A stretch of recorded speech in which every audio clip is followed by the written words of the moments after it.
ఎన్నికల కౌంటింగ్ హోరీగా జరుగుతున్న క్రమంలో ఒక్కొక్క రాష్ట్ర ప్రజలు అనుకున్న దానికంటే అనూహ్యమైన తీర్పు ఇవ్వడంలో ఈసారి ముందంజలో ఉన్నారనే చెప్పాలి. బికాజ్ పార్టీలు అన్నీ కూడా తామదే విజయమని ఎప్పుడు ఎలక్షన్స్ జరిగినా కూడా ధీమాను వ్యక్తం చేయడం సహజం. కానీ ప్రజలందరూ కూడా ఒక పార్టీకి పట్టం కడతారు అని ఆశాభావం వ్యక్తం చేస్తూ ఉంటారు, ఆ ధీమాను వ్యక్తపరుస్తూ ఉంటారు. ఈ నేపథ్యంలో తమిళనాడులో మాత్రం అంచనాలన్నీ కూడా తలకిందులు చేసుకుంటూ మొదటిసారి పోటీ చేస్తున్నటువంటి టీవీకే పార్టీకే పట్టం కట్టినటువంటి పరిస్థితి ఉంది. టీవీకే సింబల్ అయినటువంటి విజిల్ ఊదుకుంటూ విజిల్ గెలుపు కప్పు ముఖ్యం బిగులు అంటూ కూడా టీవీకే అధినేత విజయ్ డైలాగ్ ని ప్రజలందరూ కూడా స్వీకరించినట్లుగా తెలుస్తోంది. సో ఆయనకి ఆదరణ ఏ రకంగా ఉంది, సినిమాల్లోనే కాదు ఇటు రాజకీయ పరంగా విజయ్ రాజకీయాల్లోకి ఎంట్రీ ఇచ్చిన క్రమంలో రాజకీయంగా తమ జననాయకన్గా విజయ్ని తమిళ ప్రజలు కోరుకుంటున్నారు, అలానే ఆయన్ని జననాయకన్గా నుంచోబెడుతున్నారు అని చెప్పడంలో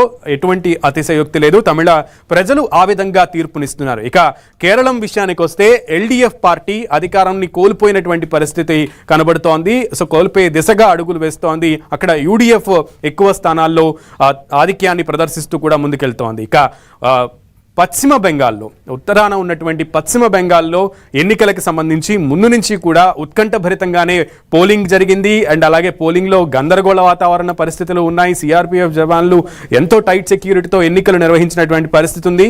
ఈ నేపథ్యంలో అక్కడ టీఎంసీ ఈసారి కూడా టీఎంసీ మమతా బెనర్జీ అధ్యక్షురాలుగా ఉన్నారు. అండ్ ఆపద్ధర్మ ముఖ్యమంత్రిగా ఉన్నటువంటి మమతా బెనర్జీ బీజేపీ పార్టీ మీద చెయ్యని విమర్శ అంటూ లేదు. బీజేపీ కావాలనే స్టాక్ మార్కెట్ల కోసం సర్వేలన్నింటినీ కూడా మేనేజ్ చేశారు, స్టాక్ మార్కెట్లు బూస్టింగ్ కోసం. సో పశ్చిమ బెంగాల్లో దాదాపు 200 పైచిలుకు స్థానాల్లో టీఎంసీ మరొకసారి గెలవబోతుంది అని మమతా బెనర్జీ చెప్పారు. కానీ అక్కడి ప్రజల తీర్పు మాత్రం చూస్తుంటే ట్రెండ్స్ వస్తున్నప్పుడు మనకి కనబడుతోంది దట్ పశ్చిమ బెంగాల్లో ప్రజలు ఈసారి బీజేపీకి పట్టం కడుతున్నటువంటి పరిస్థితే కనబడుతోంది. ఆ దిశగానే బీజేపీ ముందుకు వెళ్తోంది. 165 స్థానాల్లో బీజేపీ ముందంజలో ఉన్నటువంటి పరిస్థితి ఉంది. 117 స్థానాలకే టీఎంసీ తృణమూల్ కాంగ్రెస్ పార్టీ పడిపోయినటువంటి పరిస్థితి. కాంగ్రెస్ అయితే పత్తా కూడా లేదు. 5 స్థానాల్లో మాత్రమే ప్రభావం కూడా చూపించలేకపోతోంది. అక్కడ కాంగ్రెస్ 5 స్థానాల్లో మాత్రమే ముందంజలో ఉన్నటువంటి పరిస్థితి. ఇది దీదీకి బెంగాల్ ప్రజలు పెద్ద షాక్ ఇచ్చారనే చెప్పక తప్పదు. ఇదే ట్రెండ్స్ కంటిన్యూ అయితే కనుక దీదీని పక్కన కూర్చోబెట్టారు బెంగాల్ ప్రజలు అని చెప్పాల్సినటువంటి పరిస్థితి వస్తుంది. ఇటు కేరళంలో కూడా ఎల్డీఎఫ్ ని ప్రజలు ఆదరించినటువంటి పరిస్థితి ఉంది. అక్కడ కూడా యాంటీ ఇన్కంబెన్సీ ఉందా అంటే అవుననే చెప్పాల్సినటువంటి సిచ్యువేషన్ ఉంది. అక్కడ దాదాపు యూడీఎఫ్ అధికారాన్ని చేజిక్కించుకునే దిశగా ముందంజలో ఉంటూ ఎక్కువ స్థానాల్లో ముందుకు వెళ్తోంది. ఇక పుదుచ్చేరికి వస్తే చిన్న రాష్ట్రమైనటువంటి కేంద్రపాలిత ప్రాంతమైనటువంటి పుదుచ్చేరిలో కూడా ఎన్డీఏ 22 స్థానాలకు పైచిలుకులో అంటే మ్యాజిక్ ఫిగర్ని దాటి ముందుకు వెళ్ళిపోయినటువంటి పరిస్థితి ఉంది. అటు అస్సాంలో అయితే ఈసారి కూడా 100 సీట్లకు పైనే గెలుస్తాము అని ఆపద్ధర్మ ముఖ్యమంత్రిగా ఉన్నటువంటి బిశ్వశర్మ చేసినటువంటి కామెంట్స్కి అనుగుణంగానే అక్కడ ప్రజలు ఓటరు తీర్పు ఇస్తున్నటువంటి పరిస్థితి అయితే కనబడుతోంది. దాదాపు 96 స్థానాలు 100కి దగ్గరలో అటు బీజేపీ అస్సాంలో ముందుకు కదులుతున్నటువంటి సిచ్యువేషన్ ఉంది. కళ్యాణ్ మొత్తానికి 5 రాష్ట్రాల ఎన్నికల ఫలితాలను చూస్తుంటే ప్రజలందరూ కూడా చాలా క్లారిటీగా ఏ రాష్ట్రంలో ఎవరెవరిని ప్రాతినిధ్యం వహించి ప్రజా నాయకుడిగా ఉంచాలి అనేది అయితే ప్రజల తీర్పు అయితే కనబడుతోంది. అందులో క్వైట్ ఎక్సైటింగ్ గా క్వైట్ ఇంట్రెస్టింగ్ గా తమిళనాడు ఆల్ ఓవర్ ద ఇండియాలో ఈ 5 రాష్ట్రాల్లో మాత్రం తమిళనాడు కొంత ఇంట్రెస్టింగ్ గా అనిపిస్తోంది. Kalyan, over to you. Right Sunil, thank you.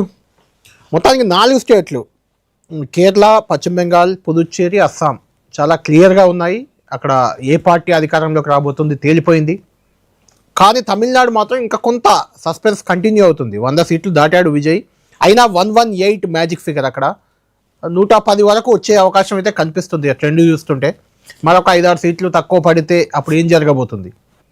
AIADMK చీలుతుందా, లేకుంటే డిఎంకే నుంచి ఎవరైనా వచ్చి విజయ్తో కలుస్తారా, లేకుంటే అవుట్ రైట్గా బీజేపీ ఒక రాష్ట్రం అధికారంలో ఉండాలి అని కోరుకునే పార్టీ కాబట్టి విజయ్కి బయట నుంచి మద్దతు ఇస్తుందా? ఇది కొంచెం ఇంట్రెస్టింగ్ ఫ్యాక్టర్గా ఉంది.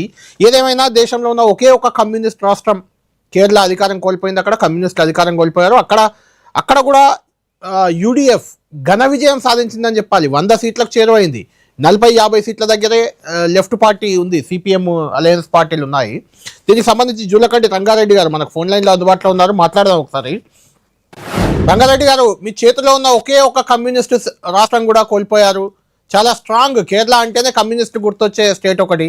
పశ్చిమ బెంగాల్ అంటే ఎప్పుడో మీ స్టేటే, అది కూడా అది పోగొట్టుకున్నారు. త్రిపుర పోయింది, ఇప్పుడు మిగిలిన ఈ ఒక్క స్టేట్ కూడా పోయింది. తెలంగాణలో ఒక సీటు ఉంది వామపక్షాలకు, రెండింటికి కలిపి. ఎలా చూస్తున్నారు అంటే వామపక్ష రాజకీయాలకు కాలం చెల్లిందా? మీరు తోక పార్టీలను చాలా రోజుల నుంచి రాజకీయ నాయకులు విమర్శలు చేస్తుంటారు. ఆ తోక పార్టీగా కూడా మిమ్మల్ని తీసుకునే పరిస్థితి ఇక కనిపించకుండా పోతుందా? మళ్ళీ పుంజుకుంటారా? ఏమనిపిస్తుంది మీకు ఈ ఫలితాలు చూస్తే? ఇప్పుడు కేరళ రాష్ట్రంలో ఒక చరిత్ర ఉంది. అక్కడ ఎప్పుడైనా కూడా ఒకసారి ఎల్డిఎఫ్, ఒక టర్మ్ ఏమో యూడిఎఫ్ వచ్చేది. పోయినసారి మాత్రమే రెండోసారి మళ్ళీ ఎల్డిఎఫ్ రావటం జరిగింది. మూడోసారి కూడా రావటానికి కొరకు అక్కడ ఉన్న ప్రభుత్వం విజయన్ గారి నాయకత్వంలో వాళ్ళు మాక్సిమం ప్రజలకు దగ్గరగా ఉండి సంక్షేమ కార్యక్రమాలు కానివ్వండి, తర్వాత రాష్ట్ర అభివృద్ధి కొరకు బాధ్యతగా నిజాయితీగానే పనిచేశారు. కానీ ఏంటంటే కేరళ రాష్ట్రంలో ఎప్పుడు ఎన్నికలు మనం పరిశీలించినా కూడా పోయినసారే అట్లా వచ్చింది, కానీ అట్లా ఉంది. అందుకని ఒక మార్పు అనేది కోరుకోవటం అనేది వాళ్ళకి ఎప్పుడు అలవాటు. అది ఆ పద్ధతుల్లోనే జరిగింది తప్ప